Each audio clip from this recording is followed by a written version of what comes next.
আচ্ছা, 31শে ডিসেম্বরের ওই বন্ধুদের গ্রুপটার কথা আপনাদের মনে আছে?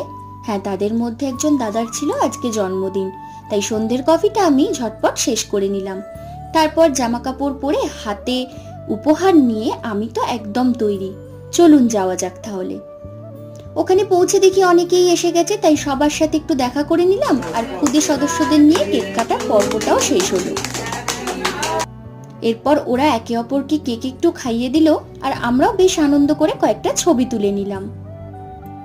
চলুন আপনাদের কয়েকটা ইনডোর প্লান্ট দেখাই, দেখুন কত সুন্দর দেখতে লাগছে। আর এটা ভগবানের মন্দির। এরপর খুব জমজমাট ভাবে রাতের খাওয়াটাও আমরা শেষ করে নিলাম, আর খাবারগুলো ছিল দারুণ স্বাদের। আর সবশেষে আরো কয়েকটা ছবি তুলে বাড়ি যাওয়ার জন্য আমরা সকলেই কিন্তু একদম প্রস্তুত। চলুন তাহলে বাড়ির দিকে রওনা দেওয়া যাক। আপনাদের সকলকে জানাই শুভরাত্রি, সবাই খুব ভালো থাকবেন।